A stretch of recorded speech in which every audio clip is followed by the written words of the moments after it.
لا حول ولا قوة الا باللہ العلی العظیم۔ اعوذ باللہ من الشیطان اللعین الرجیم۔ بسم اللہ الرحمن الرحیم۔ رب اشرح لی صدری ویسر لی امری واحلل عقدۃ من لسانی یفقہوا قولی۔ ناظرین و سامعین، سلام علیکم ورحمۃ اللہ وبرکاتہ۔ میں ناز رضوی انم زہرا آفیشل چینل آداب اسلامی کی طرف سے آپ سب کا تہہ دل سے استقبال کرتی ہوں۔ ناظرین، جیسا کہ آپ سب جانتے ہیں کہ آج پہلی ذی القعدہ ہے اور آج کی یہ تاریخ منسوب ایک ایسی ہستی سے ہے، ایک ایسی ہستی کی ولادت سے ہے کہ جسے عالم اسلام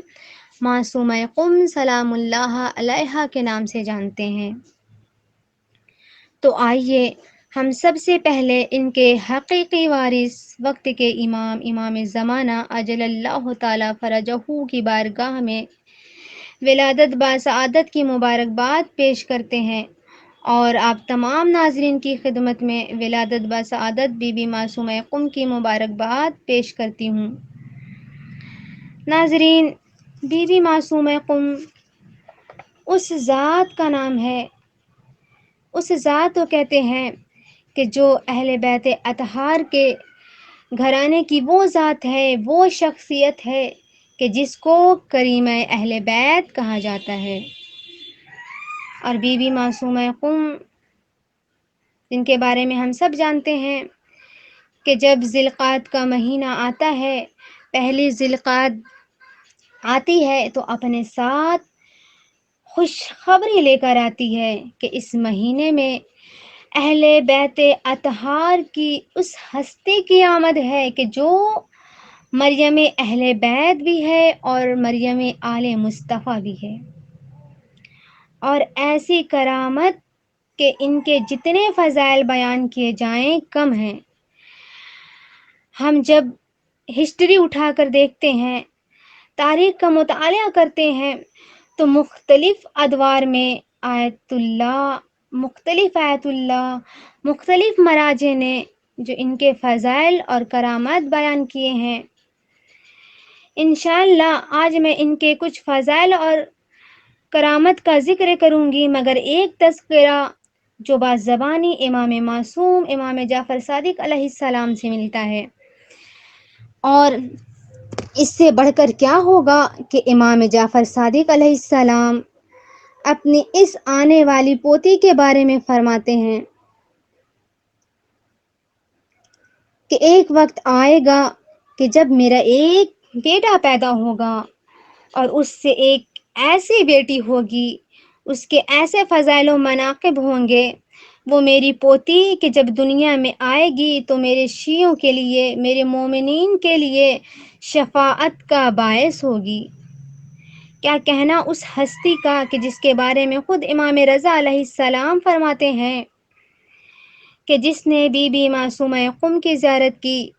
اس کو بہشت کی بشارت ہے۔ تو جب بازبانی ائمہ معصومین ہمیں اتنے فضائل ملتے ہیں تو آپ سوچیں در اصل وہ ہستی کیا ہوں گی، اور یہ ہمارے لیے خوش نصیبی ہے کہ ہمیں آج ان کا تذکرہ کرنے کا موقع ملا۔ اور ناظرین، اہل بیت اطہار کا ذکر کرنا تو عبادت ہے، اور ہم جتنی دیر یہ پروگرام کرتے رہیں گے، آپ سنتے رہیں گے، آپ دیکھتے رہیں گے، ہمارا یہ وقت عبادت میں شمار ہوتا رہے گا، ہمارا ایک ایک لمحہ رائے گا نہیں جائے گا بلکہ عبادت میں شمار ہوتا رہے گا۔ تو آئیے ہم اس اپنی عبادت کا آغاز قربتاً اللہ سے کرتے ہیں، اور ایک اشعار کے ذریعے بی بی کی شان میں ان کے بھائی کے حوالے سے کرنا چاہوں گی کہ سرکار رضا نے تجھے معصومہ کہا ہے، سرکار رضا نے تجھے معصومہ کہا ہے، تطہیر کی آیت تیرے چہرے کی حیا ہے، تطہیر کی آیت تیرے چہرے کی حیا ہے۔ تو اندازہ لگائیے کہ یہ معصومہ لقب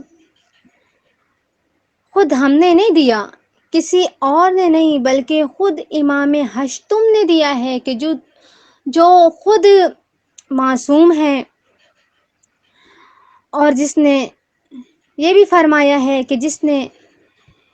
قم میں میری بہن معصومہ کی زیارت کی، گویا اس نے میری زیارت کی ہے۔ تو اندازہ لگائیے اس بی بی کی منزلت کیا ہوگی۔ اب اپنی ربائی کو مکمل کروں کہ سرکار رضا نے تجھے معصومہ کہا ہے، تطہیر کی آیت تیرے چہرے کی حیا ہے، پھر ایک زائر کی کیفیت کہ تو میرا مدینہ ہے، میری کرب و بلا ہے، تو میرا مدینہ ہے، میری کرب و بلا ہے، جنت تیری دہلیز پہ آنے کا صلہ ہے، جنت تیری دہلیز پہ آنے کا صلہ ہے۔ یہ کسی شاعر کے اشعار نہیں، بلکہ خود روایت میں ملتا ہے کہ یا فاطمہ تو اشفعی لنا فی الجنہ، کہ اے بی بی فاطمہ قم، جنت میں میری شفاعت فرمائے۔ تو یہ ہے بی بی کے منزلت، اور آج ہمارا مقصد یہی ہے، آج اس پروگرام کا بھی مقصد یہی ہے کہ بی بی معصومہ قم کی حیات طیبہ پر روشنی ڈالی جائے۔ تو میں بتاتی چلوں کہ بی بی معصومہ قم یکم ذی القعدہ 173 ہجری کو مدینہ منورہ میں پیدا ہوئیں، اور آپ کے والد امام موسیٰ کاظم علیہ السلام اور آپ کی والدہ ماجدہ جناب نجمہ خاتون ہیں، اور آپ کے بھائی امام رضا علیہ السلام اور آپ امام نہم کی پھوپھی بھی ہیں۔ حضرت معصومہ قم کا اصل نام فاطمہ ہے، اور امام موسیٰ کاظم کی 4 بیٹیاں ہیں، فاطمہ کبریٰ، فاطمہ صغریٰ، فاطمہ وسطیٰ اور فاطمہ اخریٰ۔ امام علیہ السلام نے اپنی 4 بیٹیوں کے نام فاطمہ رکھے، اور ان میں سے فاطمہ کبریٰ وہ اصلاً معصومہ قم سلام اللہ علیہا ہیں، اور آپ کے بہت سارے القاب بھی ہیں، طیبہ، طاہرہ، رشیدہ، اخت رضا، اور آپ عصمت کی اس منزل پر فائز ہیں کہ یقیناً ہم دیکھتے ہیں تو اصلاً چہاردہ معصومین کی فہرست میں آپ کا نام نہیں ہے، لیکن عصمت کی 2 قسمیں ہیں، عصمت کبریٰ اور عصمت صغریٰ۔ عصمت صغریٰ میں آپ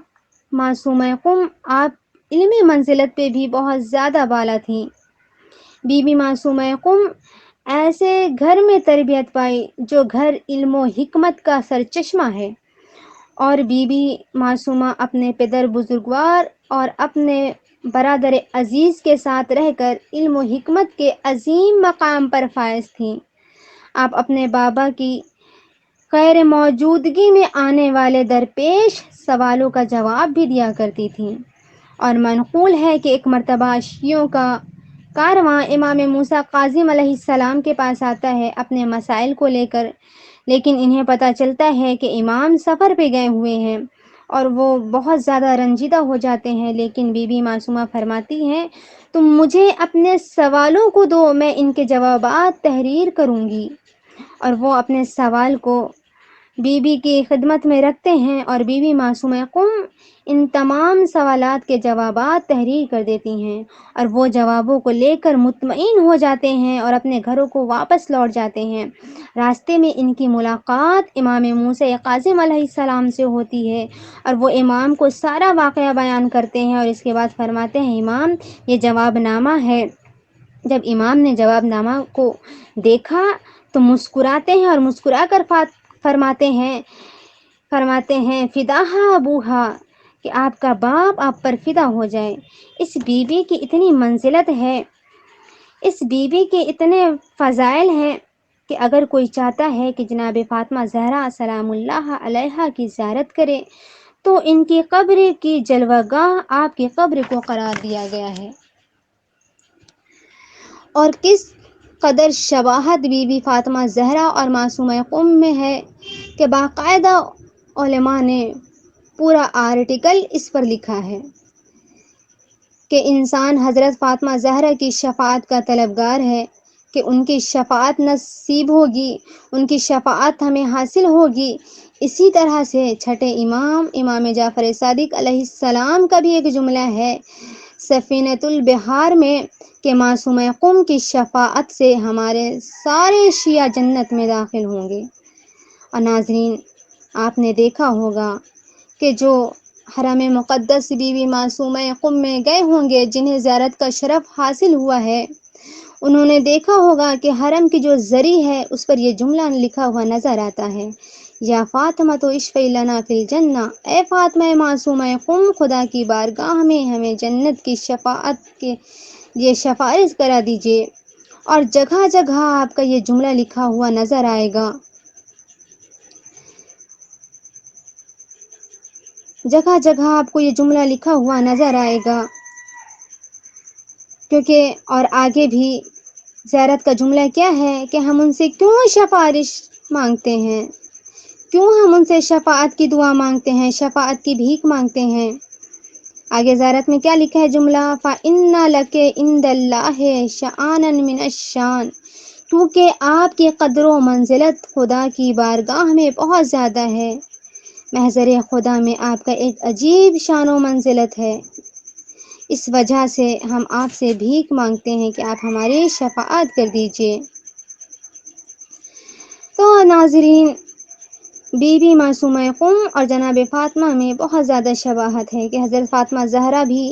معصومہ ہیں، اور خود معصومہ قم کا لقب بھی معصومہ ہے۔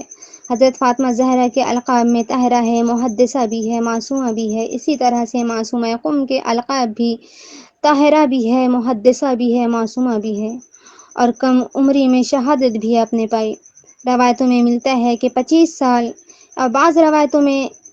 اس سے زیادہ کی قید لگائی گئی ہے۔ لیکن عزیزوں اور ناظرین، ایک سوال ہے جو لوگوں کے ذہن میں اٹھتا ہے کہ معصومہ قم کیا واقعاً معصومہ ہیں؟ تو دیکھیے، جو چہاردہ معصومین ہیں ان کے پاس تو عصمت کبریٰ ہے، عصمت کاملہ ہے، البتہ عصمت صغریٰ بھی ہوتی ہے جسے محفوظ عن الخطا کہا جاتا ہے، جیسے حضرت عباس علمدار علیہ السلام، حضرت زینب سلام اللہ علیہا، اسی طرح سے معصومہ قم سلام اللہ علیہا ہے، اور تمام فرشتے، تمام نبی بھی معصوم ہیں، لیکن سب کی عصمت کے درجات الگ الگ ہیں، اور ایک عصمت اکتسابی بھی ہے،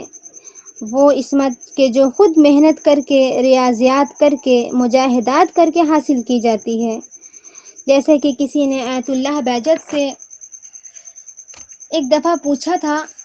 کہ کیا حضرت فاطمہ معصومہ قم معصومہ ہیں؟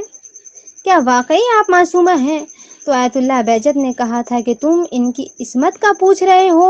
کہ جس کی شفاعت سے جنت واجب ہو جاتی ہے؟ یقیناً حیرانگی کا اظہار کیا کہ ان کی عصمت کا پوچھتے ہو، فقط جن کی شفاعت سے جنت واجب ہو جاتی ہے، تو سوچو اس کی عصمت کا مقام کیا ہوگا، ان کی عصمت کا مرتبہ کیا ہوگا۔ ناظرین، اب ہم اپنے اس موضوع کو اختتام دیتے ہیں۔ والسلام علیکم ورحمۃ اللہ وبرکاتہ۔